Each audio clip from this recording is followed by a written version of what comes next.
We've been in the book of Deuteronomy for several months, and even though we haven't quite finished it as a church family, we're going to pause after this teaching and transition into an extended focus on some one another phrases. Particularly in the New Testament, there are a lot of passages in the New Testament that have the phrase one another, and we're going to take the coming weeks and months to focus on that phrase.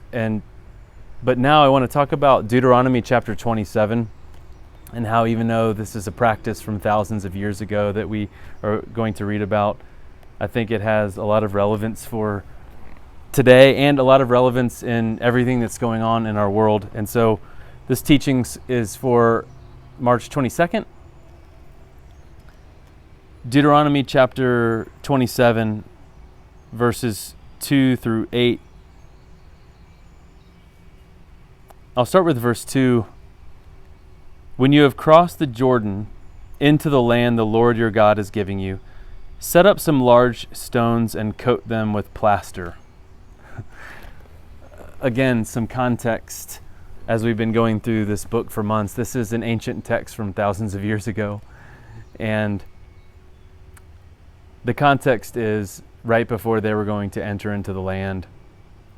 Moses was reminding them, even though he ended up not going into the land, he was reminding them of who they were, who God is, and some things to remember to do as they enter into this land that's been promised to them, that they've been waiting a very long time to enter.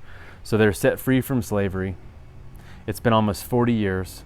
Almost no one is remaining from the original crew that was set free. A whole new generation is going into this land. And so there are several things that they need to do to remember who they are, where they've come from, who God is, what God has done. And one of them is, when they enter the land, to set up large stones and coat them with plaster. So this is a classic example of when we're reading scripture and we kind of go, what does that have to do with now? What does that have to do with today? Are we supposed to do that? And as we've been going through this book, we've been talking about the spirit of the law.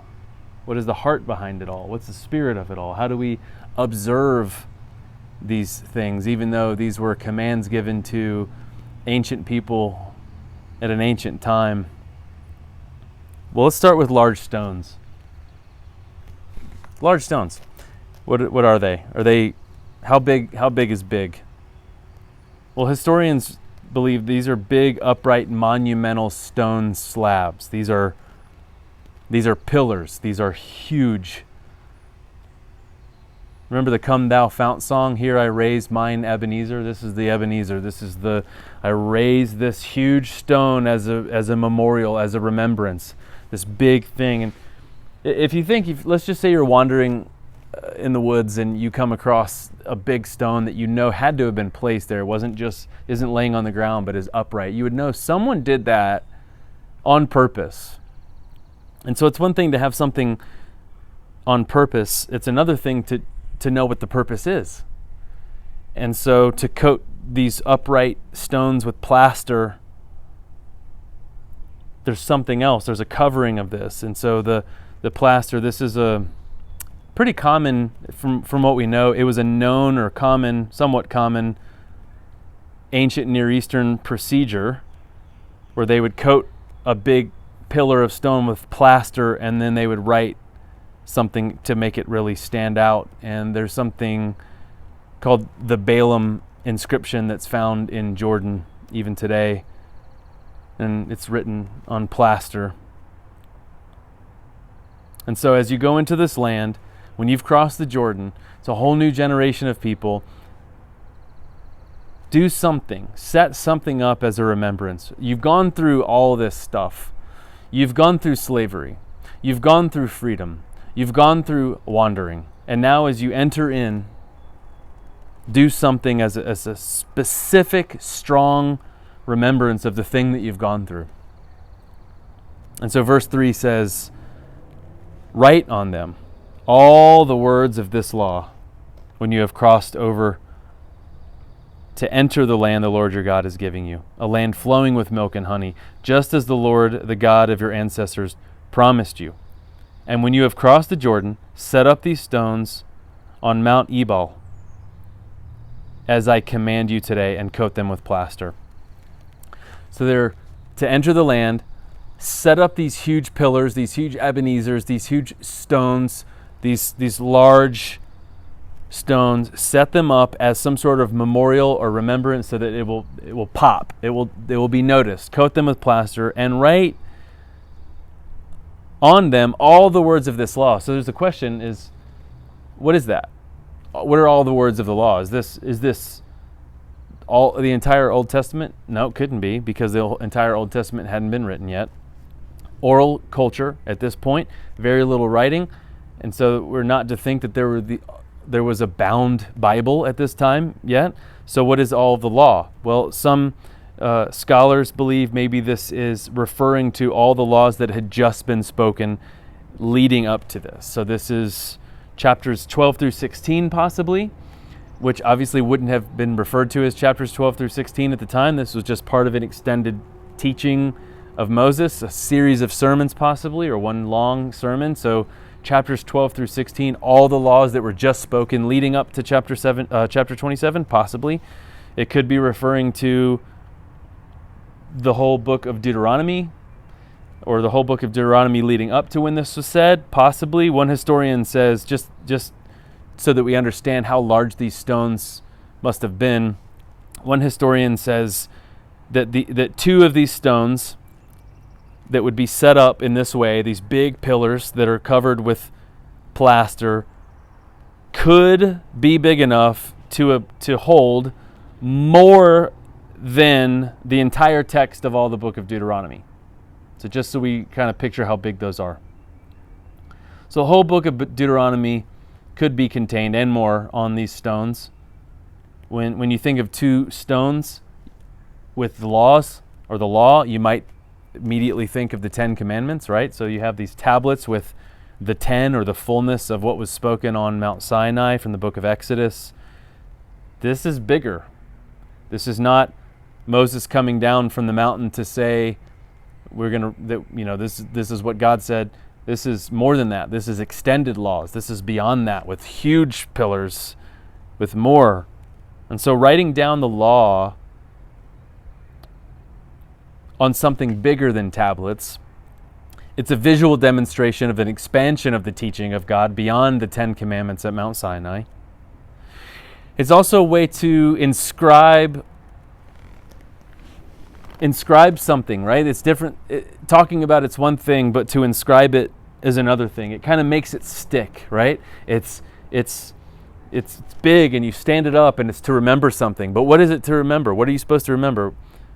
Well, that's why you cover it with plaster and you write on it. So what you have is really a concrete image of an idea of the text. It is making it larger than life, so to show how important it is. And it's interesting in the culture we live in now, when something is larger than life or larger than actual, we ascribe more authority and more power to it. There's an author that wrote a book called Flickering Pixels. Shane Hipps wrote a book called Flickering Pixels. And I think he was a COO, or he was a leader for Porsche, and then he became a pastor and a teacher and an author. And he talked about church culture, modern church culture, in particular kind of mega church culture, where there are images of someone on a stage, on a screen. And so you can be standing in a room, or sitting in a room, and there's a person right there on the stage, but then they video that person, and then they make it even bigger on a screen, that people actually would prefer to look at the screen, even though they have the very person right there that they could look at. And one of the reasons is that they preferred that is because that person is larger than actual. And whether it be the teacher, or whether it be a musician or something, if the person is larger than actual, then it's perceived to have more authority. It's perceived to be more right or stronger. And so our culture today has kind of learned that if it's on a screen, especially if that screen is bigger than normal, than actual, then somehow that person is more right and more worth listening to. I also find it kind of interesting for me to make that point, knowing that this is being recorded, but it's going on your phone or an iPad, or maybe you're watching this on TV or a laptop or something like that. It's not necessarily meant to be projected bigger than if you were kind of sitting here in my backyard with me. But these images, these pillars, are a concrete image of an idea, of a text. When you go into this land, you set up these larger than life stones, cover them with plaster, write on them all the words of the law. Make the law that's been spoken big. Remember it. Don't just remember it here. Don't just remember it here. Don't just talk about it. Write it down and make it big so that we remember just how important this is. Verse 5 says, build there an altar to the Lord your God, an altar of stones. Do not use any iron tool on them.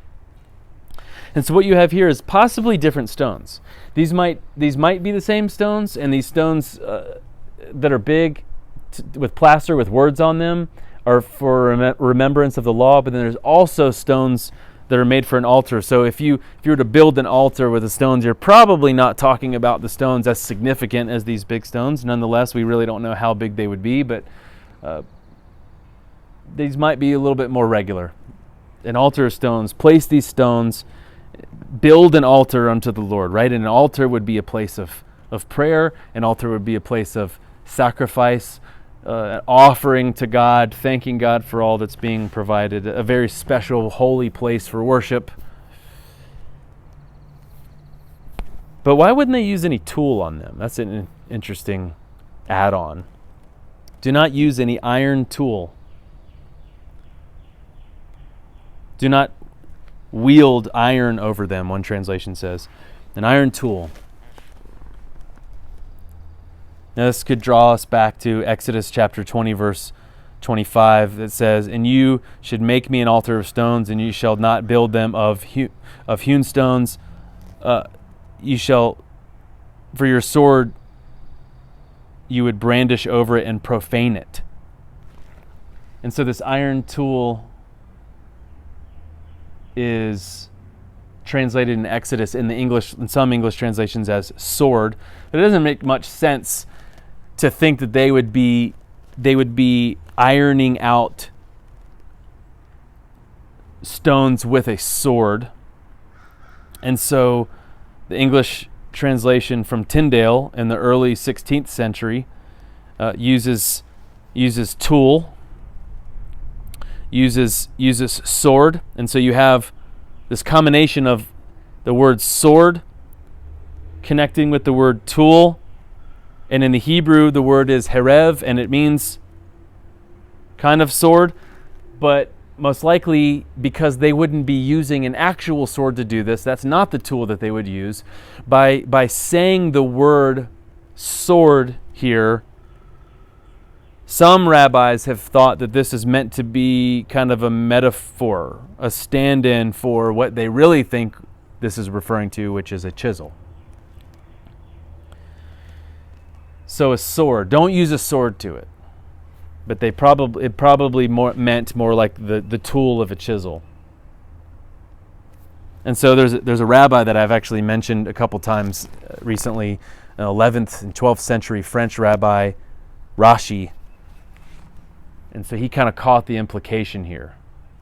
This word that's translated as sword, but wouldn't have been a sword, it would have been a chisel.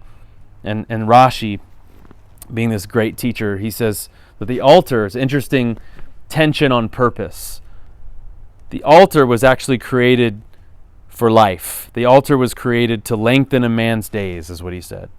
And then iron, or a sword, was created to shorten a man's days. And so this altar is actually something that was supposed to be a regular part of life. It's supposed to be something that is a cycle of life. It's a thing that we do, that they would do on a regular basis. It's something that was a symbol of life, a symbol of worship, a symbol of holiness. And a sword would be kind of the opposite. It would be a symbol of death. Instead of life, it'd be a symbol of murder. And Rashi says it's not fit that the means of shortening should be brandished over the means of lengthening. meaning it's not right that this tool that's actually meant to destroy you would use to create something so beautiful. And so most likely it would have been referring to a chisel. So it's build an altar out of stones to the Lord. Build an altar to the Lord, your God, an altar of stones. Do not use any iron tool on them. So it could be just generic iron tool, could be don't use a sword, or it could be metaphorically don't use a sword, don't kill it, don't chisel it. Most likely it would have been referring to an actual chisel, but the essence of this is don't hurt it, don't kill it. Well, it's just a rock. It's just a stone, right? But if you take this imagery further, and we realize that New Testament implications of this is that these stones that are built up as an altar, built up as a temple, built up as a house of God, this place of worship, these are living stones, right? 1 Peter chapter 2, Christ being the living stone, this foundational corner piece, this chief cornerstone, and that humans are living stones. And also that we are living stones that actually are living out this practice of worship. And Romans chapter 12 talks about us being living sacrifices, holy and pleasing to God. That's our spiritual act of worship. So we're living stones, and this is an act of worship for us to be building an altar, and we actually are the altar. We are stones. So if you take this imagery of actual stones and don't chisel them and don't kill them with a sword, don't change them into something else before you bring them. Just bring them as they are, however you find them in the field, and place them on the altar just like they are, because my sisters and my brothers, we know this. When you try to chisel someone in order to make them shaped into what you want them to be, it's like you're killing them, right? You find them in the field as they are, and you say, "Come, let us worship God together." And then you take an iron tool to them and try to change them into something else before they are even brought into the place to build the altar. It's like you presented to them life, but you actually were lying, and that you presented to them death instead.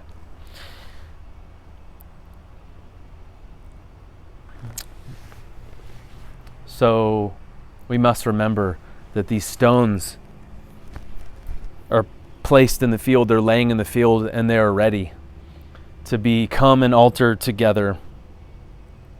They're meant to be living stones, to be an altar and a place of worship as living sacrifices. We, my sisters and my brothers, we are the stones, and we are the altar, and we are the house of God that is being built. Well, Deuteronomy chapter 27, verse 6, we'll finish with verses 6 through 8. Verse 6 says, "Build the altar of the Lord your God with field stones." So that's what I was referring to, just laying around with field stones, and offer burnt offerings on it to the Lord your God. And so you have this altar from field stones just laying around. Don't chisel them. Don't change them into something else before they're brought in. Believe that the way that they were laying there actually fits together already. Do you feel that? That we're not to find the stones and then actually try to carve them into shape so that we can sort of fit them together like the puzzle pieces that we think that they should be, but believing that they are laying in the field, and whatever is laying in the field is brought together to build an altar, and that altar is already prepared perfectly. It's already ready to be fit together into this altar, or into this house, this temple. Sacrifice fellowship offerings there. I love that. Fellowship offerings. Some of the offerings were just to be one with God. There's so many times that our prayer and our worship and our coming to God and our requests have to do with somehow getting power, receiving power, getting some sort of answer, having something happen that we want to happen, but there's an entire aspect of worship that is not about requesting something from God that God would do, but simply being in fellowship with God and one another. The priests that we all are, the priests getting together and saying, this is meant to be about fellowship. This is meant to be about oneness.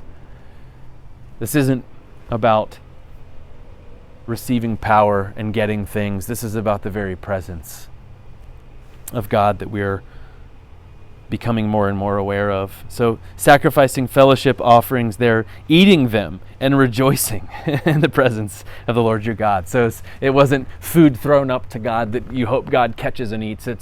It's food that's offered as an offering unto the Lord for the sake of fellowship, but actually eaten together and rejoicing together, believing that as the priests are eating these things together, that they are also in the very presence of God, in the midst of the fire that God is so often compared to. And verse 8 says, and you shall write very clearly all the words of this law on these stones you have set up. Write clearly all the words of this law on these stones that you have set up. And so this is possibly a combination. These huge pillars covered in plaster as memorials with all the law, and field stones arranged as an altar with the law written on that as well. So what do we do with that? In the midst of all that's going on in the world, in the midst of the fact that this is a completely different culture than when this was written, I think it's time now more than ever for a building campaign. I've talked about this, kind of joked about this for years. And it's not even really a joke. I mean it. We need a building campaign. It's just that we need that to be defined differently. We are building something. We are being built into something. This is a capital campaign of people. We need to remember that as we build and are being built, that we pick up the field stones as they are, inviting people in to become the altar, inviting people in to realize that they are the altar, inviting people into this holy and this sacred togetherness and this fellowship of being one with God and being one with one another. And so here's an idea. In the midst of this hopefully temporary thing we're in, where we're really not supposed to be too close to each other physically right now, this social distancing that we have for the sake of safety, for the sake of health. What if, until you can connect with more people physically, and hopefully you're connecting with people online, hopefully you are still in relationship with people, and one of the things that we wanted to remind you of is that you have a family and you can reach out to us. You can go to theheart.us and you can see all that's going on. We have added several things as a resource for people in the midst of all that's going on. We want to be kind of a centralized place where if you are in need, you can let us know, and we'll kind of consolidate all those needs, and you can fill out a form and you can let us know all that's going on that you have need for. You can also let us know if you're willing to help meet the needs of people, and you can give towards us trying to meet the needs of those people. So in the midst of all this, we're still together, right? I've said this several times. I'll probably just keep saying it over and over again, is that church is not canceled because we are the church. We're not having large group gatherings. We are currently having our spiritual formation groups and other friend groups. They're meeting online, whether that be on Google Hangout or Zoom or whatever it is. That there's all sorts of different ways to do that. But until we can actually be closer together physically, until we can actually be back in living rooms, until we can actually get back to the place where we gather humans together and we put our arms around one another and we remind each other of who we are. We remind each other of how we are loved both by God and by us. Here's an idea. What if we picked up some rocks, go outside, pick up some rocks and pretend they're people? Because it's a bit silly, but it's not that much of a stretch, right? We see a lot of example of this. 1 Peter chapter 2 that I mentioned, that we're like living stones. Go outside, pick up some rocks, pretend they're people, and write on them, and build an altar. And write, maybe you're not going to write all of the law. You could just write the word, or the phrase, the law, or all of the law. Or you could write something else. What if you wrote on the stones something that's a reminder to you of the ways of God? If you wrote something on them that reminded you of who God is, reminded you of what God has done, reminded you of the nature and character of God, reminded you of the nature and character of yourself in light of God in you.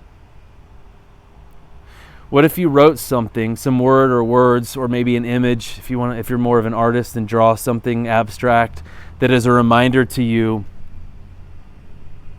of the ways of God, the spirit of the law. And build an altar and place that stone on an altar until we're able to do that with people again, physically. Do it with some rocks. And to the best of your ability, continue to do that with your actions, with supporting one another emotionally, spiritually, financially. Continue to meet with one another as a family, even if it needs to be virtual. Please let us know if you are in need. Please let us know if you're able to contribute to those in need. But I think the main thing that I want to say regarding this passage in Deuteronomy, and I guess for now, the close of our several-month extended teaching on Deuteronomy, is that as we go through the fields collecting the field stones, as we find these big pillars as well, we need to put down the chisel. We need to believe that all people are made in the image of God, and that doesn't mean that they are perfect. It doesn't mean that they don't make mistakes. It doesn't mean that they actually don't need to make some changes. It means that we are not to present to them an invitation of life and in the meantime be killing them.